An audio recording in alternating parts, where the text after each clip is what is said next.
Trust doesn't shatter. It dissolves slowly until you're standing in a puddle of what used to hold everything together. The piano arrived on a Tuesday in March.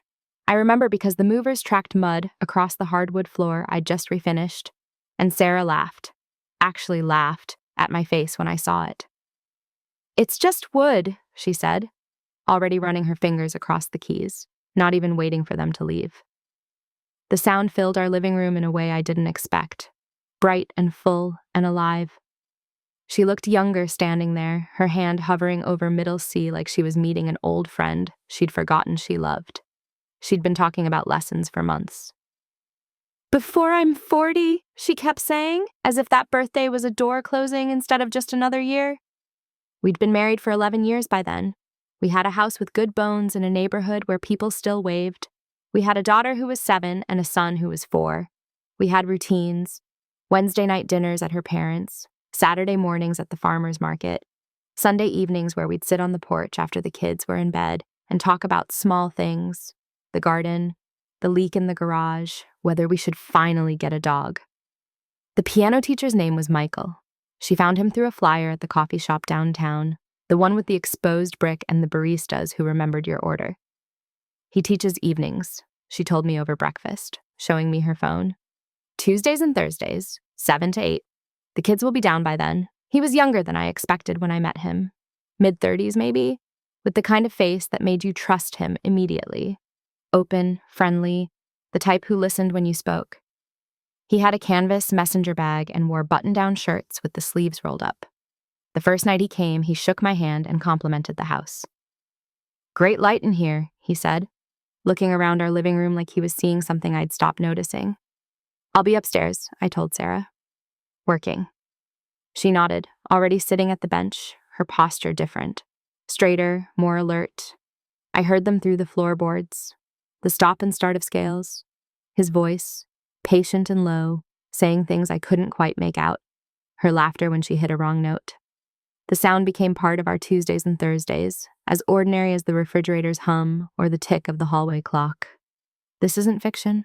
This is how love disappears, one small truth at a time. At first, the lessons were exactly an hour. I could time them by the sound. 7 o'clock, the first notes.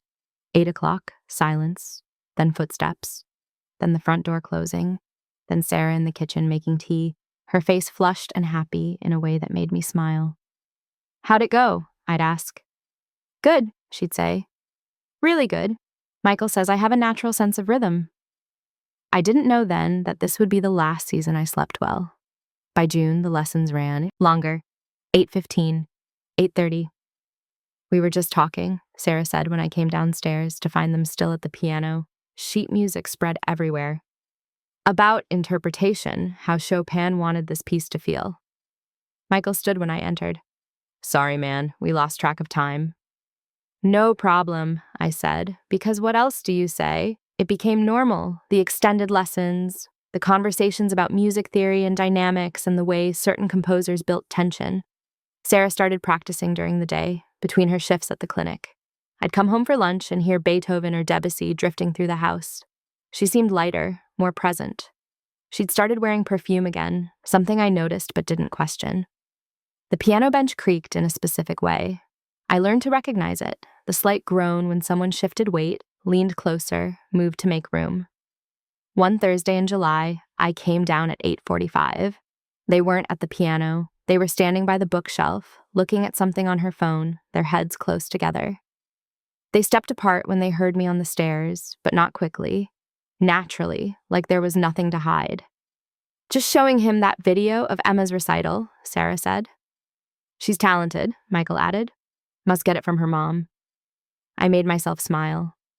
"Coffee?" I asked, heading to the kitchen. "I should go," Michael said. "It's late." But he didn't leave for another 20 minutes.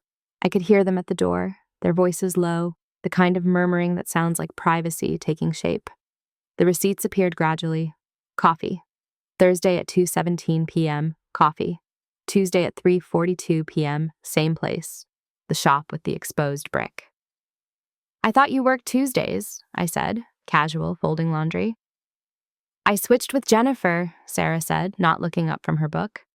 "Needed to run errands." The next receipt said Thursday, 2:45 p.m., pastry shop on 5th. I'd never known her to go there. I started noticing other things. Her phone, always face down, the way she'd take calls in the other room, her voice bright and animated in a way it hadn't been in years. The new way she did her hair, loose instead of pulled back. The fact that she'd replaced her wedding ring, the one with the bent prong we'd been meaning to fix, with a temporary ring she'd bought herself. Just until we get it repaired, she said. We never got it repaired. In August, she started practicing pieces he'd given her. Complex things. Rachmaninoff, Ravel. These are advanced, I said, listening from the kitchen. Michael thinks I'm ready, she said, her fingers moving across the keys with new confidence.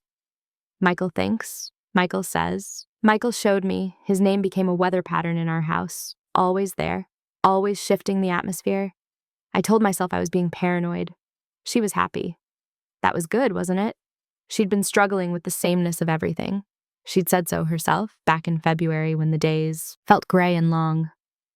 I feel like I'm disappearing, she'd whispered one night, and I hadn't known how to answer. The piano was bringing her back. The lessons were helping. But then I saw the text. She'd left her phone on the counter while she showered. It lit up, Michael's name. Can't wait for Thursday. Been thinking about last week. I stood there, the phone glowing between us like evidence. I didn't pick it up. I didn't need to. That single message reconfigured everything I thought I knew. I started watching differently, not with accusation, but with attention. I saw how she checked her appearance before lessons now, how she'd refresh her lipstick at 6:45, even though she'd been home all day, how she'd light a candle in the living room 10 minutes before he arrived. The lessons stretched to 9 o'clock, 9:15, sometimes 9:30. You guys must have a lot to discuss, I said one Thursday. He's teaching me about phrasing, Sarah said, putting away the sheet music. It's more complicated than you'd think. The Friday after that, I left work early, came home at 3. Her car was in the driveway. Michael's was parked 2 houses down, like that would make a difference. I sat in my car for 15 minutes, listening to my own heartbeat. Then I went inside. They weren't doing anything. That's what I told myself later. They were at the piano. She was playing. He was standing behind her, his hand on her shoulder, leaning down to point at something on the page. They looked up when I walked in, and the guilt on their faces was so naked, so immediate, that I almost felt sorry for them. You're home early, Sarah said. Yeah, I said. Slow day. Michael straightened. I should probably stay, I said. Finish the lesson, but he left anyway. The front door closing felt like punctuation on a sentence I hadn't wanted to read. Sarah and I stood in the living room, 10 feet apart, the piano between us like a country with closed borders. Do you want to tell me? I asked. Tell you what? Whatever this is. She looked at me, and I saw her decision happen in real time. The choice between truth and preservation. She chose preservation. We're friends, she said. That's all? He's my teacher. I nodded. Didn't argue, didn't push. I just walked upstairs and closed the door to our bedroom and sat on the edge of the bed, staring at the wall. Some betrayals announce themselves. Others just move in quietly, rearrange the furniture, and wait to be noticed. The lessons continued. I didn't stop them. I told myself I was being rational, patient. Maybe I was wrong. Maybe I was seeing things that weren't there. Maybe the coffee receipts and the late nights and the way she said his name were all innocent. Maybe trust was a choice I kept making, even when the evidence suggested I should stop. But I also started documenting. I don't know why. Maybe because I needed proof that I wasn't imagining it. I took photos of receipts. I noted times. Tuesday, 8:47 p.m., lesson ends. Thursday, 9:12 p.m., still downstairs. Friday, 2:30 p.m., her car gone, back at 4:15, defensive when I asked where she'd been. In September, Emma asked why Mommy's teacher stayed so long. Doesn't he have other students? I'm sure he does, sweetie, I said. He must like Mommy a lot, she said, going back to her coloring book. The innocence of that statement stayed with me for days. The evening he didn't leave started like all the others. Tuesday, 7 o'clock, the sound of scales, then something more fluid. A nocturne. I was upstairs pretending to answer emails, actually listening to the rhythm of their voices between songs, her laugh. his lower tones, the silence that sometimes stretched too long. 8 o'clock came, they kept playing. 8:30, 9. At 9:15 I came downstairs. They were sitting on the couch, not the piano, the couch. 2 glasses of wine on the coffee table, the kind we saved for guests. They didn't spring apart, they just looked at me. And in that look, I saw everything I'd been refusing to name. "I think it's time for you to go," I said to Michael. He stood. "Right, yeah, sorry." "Don't come back," I said. Sarah stood too. "That's not your decision." "Actually," I said, "it is." Michael grabbed his bag. "I'll call you," he said to Sarah, and the intimacy in those 3 words told me everything I needed to know. The door closed. Sarah and I stood in our living room, the room where we'd celebrated birthdays and Christmas mornings and ordinary evenings, and it felt like foreign territory. "How long?" I asked. Nothing happened. "Sarah, how long?" She sat back down, her hands in her lap. "June, maybe May, I don't know. We didn't plan it." "Does anyone ever plan it?" "It's not what you think." "What do I think?" She looked up at me and her eyes were wet. "That I'm a terrible person. That I ruined everything." "Are you?" I asked. "Did you?" She didn't answer. We sat there in our separate silences, the piano behind her like an accomplice that couldn't defend itself. "I felt invisible," she finally said. "For years, I felt invisible. And then I didn't anymore." "So this is my fault?" "No, yes, I don't know." She wiped her face. "I don't know anything anymore." "Did you sleep with him?" The pause before she answered was its own confession. "Once," she whispered. "Only once." The word only landed like a stone. I walked to the window, looked out at our street. Mrs. Patterson across the way was bringing in her garbage cans. The Hendersons' porch light came on, automatic, scheduled, everything continuing exactly as it had, while inside our house, everything fractured. "I'm sorry," Sarah said behind me. I didn't turn around. "Are you in love with him?" Another pause, longer this time. "I don't know." That uncertainty hurt more than yes would have. I slept in the guest room that night, and the next night, and the night after that. We moved around each other like polite strangers. She made breakfast. I made dinner. We talked about the kids and schedules and the water bill and whether we needed more paper towels. We didn't talk about Michael. We didn't talk about us. The piano sat silent. Emma noticed first. "Why isn't Mommy playing anymore?" "She needs a break," I said. "Is she sad?" "A little, maybe." "Are you sad?" I looked at my daughter, her face so open and trusting, and I wanted to lie, but I settled for something closer to truth. "Yeah, bug, a little." Sarah stopped going to the coffee shop, stopped wearing perfume, stopped doing her hair the new way. She moved through the house like someone trying to become invisible again, and I didn't know if that made it better or worse. At night, I'd lie in the guest room and listen to her moving around in our bedroom. Sometimes I heard her crying. I never went to her. I didn't know how to anymore. The piano teacher never came back, but his absence was louder than his presence had been. October arrived cold and early. The leaves changed overnight, it seemed. One day green, the next day gold and red and dying.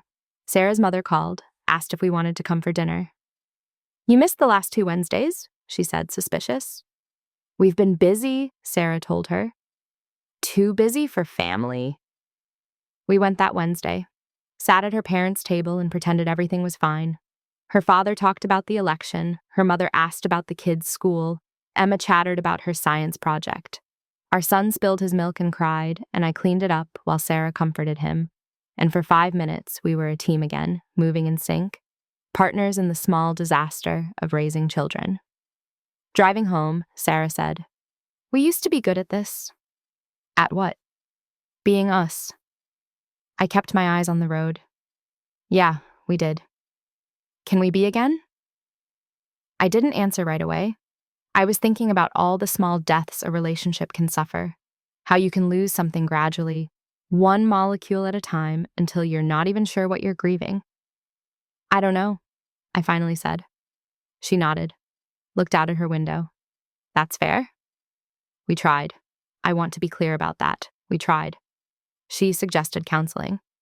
We went to 3 sessions, sat on a beige couch in an office that smelled like lavender, and told a stranger with kind eyes about how we'd drifted, how we'd stopped seeing each other, how somewhere between the mortgage and the carpools and the endless maintenance of ordinary life, we'd forgotten to maintain us.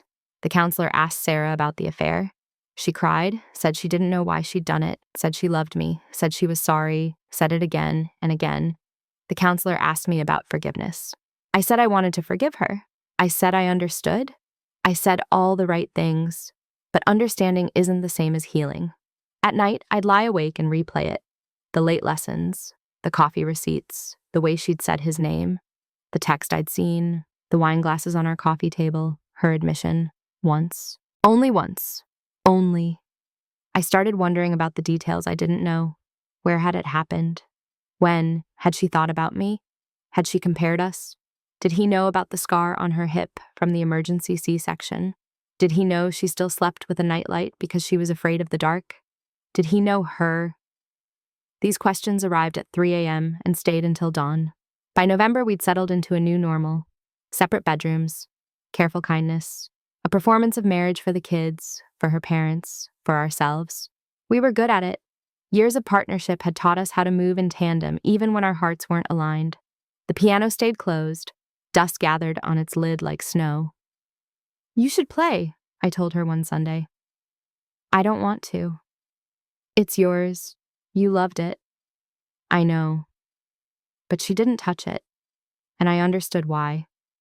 The piano had become evidence of her betrayal, of my hurt, of how quickly joy can calcify into regret. December brought the first snow. Emma and our son built a snowman in the front yard, and Sarah and I stood on the porch watching them, our breath-making clouds in the cold air. Remember when we brought Emma home from the hospital? Sarah asked. Yeah. It was snowing then too. You were terrified of driving in it. I was terrified of everything that day. She smiled. A real smile. The first in months. You did okay. We did okay. Yeah, she said softly. We did. The past tense hung between us. That night, after the kids were asleep, we sat in the living room, in our usual spots. Me in the chair by the window, her on the couch, the lamps low, the house quiet. I don't think I can do this anymore, I said. She looked at me, didn't ask what I meant. She knew. Okay, she said. I'm not angry. I know. I just can't unknow it. I can't unfeel it. I know, she said again. We sat there, our marriage unspooling in the silence. Years of partnership, 11 years of building a life together, 2 children, a house, a history, all of it still there, still true, but insufficient against the weight of broken trust. I did love you, I said. Did? I do love you. That's the worst part. She wiped her face. For me too. Maybe that's enough, I said, though I didn't believe it. Maybe, she said, though she didn't either. We told the kids in January, kept it simple. Mommy and Daddy are going to live in different houses, but we both love you so much. Nothing about that will ever change, Emma cried. Our son asked if he could bring his dinosaurs to Daddy's new house. Sarah held them both, and I stood in the doorway of what used to be our home, watching my family break into pieces I couldn't catch. The divorce was quiet, amicable even. We split everything fairly. She kept the house. I took an apartment on the north side, close enough to stay involved, far enough to start over. We worked out custody, Wednesdays and every other weekend, birthday parties together, holidays alternating years. We were better, divorced than we'd been married those last few months. The performance was over. We could be honest now, kind without pretending, present without proximity. 2 years have passed. Emma is 9 now, our son is 6. They're resilient in ways that break my heart and give me hope at the same time. They've adapted. Kids do. Sarah still lives in the house. She started teaching at the clinic full-time. She's dating someone, a therapist she met at work. He seems nice, patient, the kind of person who listens when you speak. I'm happy for her. I think I am. I see Michael sometimes at the coffee shop downtown. We nod, don't speak. There's nothing to say. He's just a person now, not a villain, not a reason. Just someone who existed at the intersection of my wife's loneliness and my inattention. The piano is still there. I know because Emma told me. Mommy plays sometimes when she thinks we're asleep, she said last month. She plays sad songs. Does it sound pretty? I asked. Yeah, Emma said. But it makes me miss before. I didn't ask her what before meant. I knew. I've thought a lot about that summer. The lessons that ran long, the late conversations, the slow drift from partnership to parallel lives. I've wondered what I could have done differently, if I'd noticed sooner, if I'd asked better questions, if I'd been more present. But I've also wondered if it would have mattered. If the fracture was already there, hairline thin, waiting for the right pressure to split everything open. If loneliness finds its way into the gaps we leave, whether we mean to leave them or not. Love is such a strange thing. It doesn't vanish when trust breaks. It just becomes something else. Something that aches. Something that remembers what it used to be and grieves for that lost version of itself. I don't hate Sarah. I never did. I hate what happened. I hate that pain was necessary for both of us to see what we'd stopped looking at. I hate that our children carry this now, this knowledge that love can end, that families can split, that nothing is guaranteed. But I don't regret the years before. The good ones, the ordinary ones, the Wednesday dinners and Saturday mornings and Sunday evenings on the porch. Those were real. They counted. They still count. Sometimes I drive past the house, not often, just sometimes. I see the piano through the front window, its shape familiar, even from the street. I imagine Sarah sitting there, her fingers finding the keys in the dark, playing those sad songs Emma mentioned. I imagine her crying, or not crying, or just existing in that space where grief and relief coexist.